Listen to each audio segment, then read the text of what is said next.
Hey guys, so I just finished my second week in Australia and things are still going really smoothly.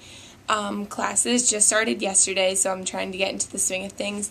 They are a little bit different here with the way they do things. Every subject or course, they call it a unit, not a course like we do, has one or two lectures. If it's one lecture, it's usually 2 hours long. If it's two lectures, then it's usually an hour each. And then one or two or maybe even three tutorials to go with it. So the lecture is always a larger class in a huge lecture room, like around maybe 200 kids. And then the tutorials are like regular class sizes, like maybe 20 or 30 people. So for the first week, we just had lectures, so no tutorials. They start next week. So it has been kind of nice because you can kind of get into the swing of school slowly instead of just having a ton of classes right off the bat. It's been pretty easy to find all my classes. Maps are pretty self-explanatory, so I haven't had any problems with that. The only thing that's confusing is, unlike Temple, where you go on to ALNet and you can add or drop a course and you kind of make your own schedule, for this, you sign up for a certain amount of classes, and it's called a timetable, and it kind of just makes a schedule for you.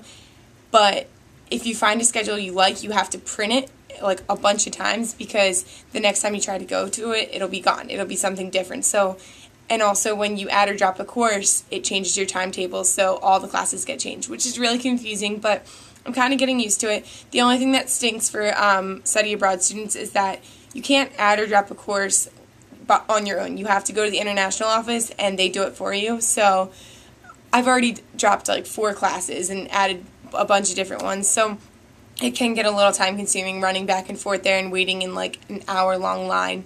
So, but I mean, I guess that's any kind of, for any school, the beginning parts, getting your books and all that stuff takes a long time. So I'm getting used to it though. The only other thing, the college or the dorm that I'm living in, Wesley College, has been awesome. I'm so happy I lived here because I've interacted with so many Australians. A week, which I talked about in the last video, orientation week, was very crazy. They did a lot of hazing. I don't know if it's legal here, but they did a lot of it, and I would kind of relate it to a fraternity or a sorority in the United States. It's basically the same thing. It's well, here they only go to uni, or that's what they call college, for 3 years. So it's I guess what we would consider, I'm considered a fresher, and then a second year and third year. So they all live here. So it's kind of an initiation process. They do some, pretty embarrassing stuff to you, but it's all fun and games. So last night we had our first formal dinner, which they have every Monday night, where you have to wear an academic gown, which I can show you guys right now. I don't know if you can see it. This is the academic gown that we have to wear to Monday night dinners. It's really cool. It's like Hogwarts, and they had these long wooden tables, which is what we always eat on, in this huge dining area with wine bottles, and they had servers come in like tuxedos come serve us. It was really, really cool. And instead of clapping, because they had speakers going on, so instead of clapping, you like hit your silverware on the table. So it was a really cool experience, and I'm having a lot of fun. And I know a lot of the other people that are living in the village, which is more for international students. They're not meeting as many, but they're still getting the interaction with them. But I'm actually glad to see what real life for an Australian is like. The only other thing I would say, be careful. People here go out almost every single night. So, and maybe just grab a drink at a pub or, a bar or something. But just manage your time, and just pick which nights you want to go out. And, obviously don't go out on all of them. They say the big night here is Wednesday, not like on the weekends for us. So, yeah, just be careful with that kind of thing. But other than that, it's still been a really great experience. The Australians are so nice here. It's basically just like being at home, except there's actually a lot of words that I didn't know. Like, well, one they call college uni. That's the one that I would say they say the most. And then they also say, how are you going? So when I first heard that, I was like, how are you going? Like, what do you mean? Where am I going? Like, so things like that. And they say rubbish, and but it's cool. It's very, very interesting to learn. And the cafeteria, my meal plan that I'm eating, it's a lot of Australian food, so like beef pies and, you know, different things. I'm getting to taste them, so it's a very cool experience. They have, at the colleges, a lot of opportunities to, I guess you consider them like club teams.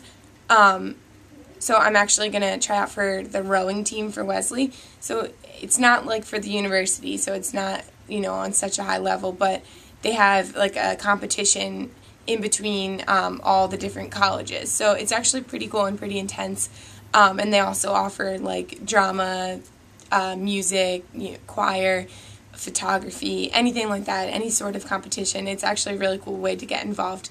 And they also, at University of Sydney, have over 200 clubs to get involved with. So, you know, I just joined the Marketing Association and a Wildlife Society. So they have anything you could possibly think of. So if you want to get involved, you definitely can. Also, I'm doing an internship here. So actually through Temple you can't really get credit for it, but a lot of people choose to do it anyway for their resume. So I'm getting paired up with an Australian entertainment company and, you know, going to do an internship. So it'll be a pretty cool experience, I think. And also they've been encouraging us to get a job just because, maybe like one day a week, because the minimum wage here is like $18 to $20 or something like that an hour. It's very high. So, you know, even one night a week is cool, considering in the United States it's like $7.25. So, you know, you could get a job at McDonald's and be making $20 an hour. So that's, you know, a way to make a little extra cash.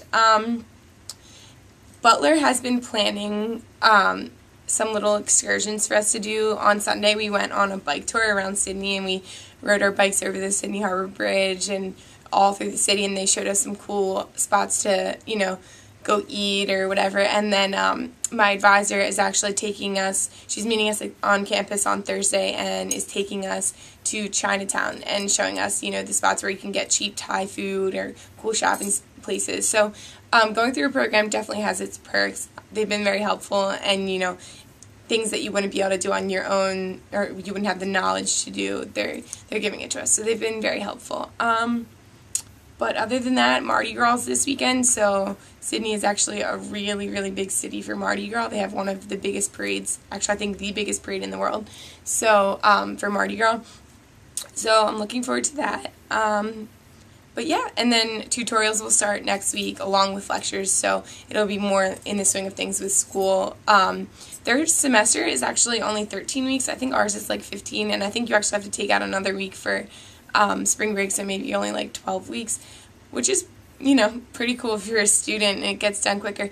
But a lot of the classes, like, they don't really give out too much written homework. They you either have to read something, and then usually every class has one or two very large papers, like over 8 pages. So if you don't like writing papers, you might want to, you know, look into classes that don't require that. But other than that, they're mostly all papers, which kind of sucks. But yeah, so I actually don't have class on, if I'm figuring this out correctly, Monday, Wednesday, or Friday. So it's really nice. I think I'm going to do an internship on Wednesday and then hopefully have a 5-day weekend to travel. So, and they tell you to plan it like that. They are very, they know that study abroad students aren't here, you know, primarily for school. They want to travel and do things. So they encourage you to try to get Mondays or Fridays or, you know, a certain day off so you can go and do stuff. So I would definitely recommend trying to do that. But yeah, I will update you guys in the next video with what's going on. But thank you for listening.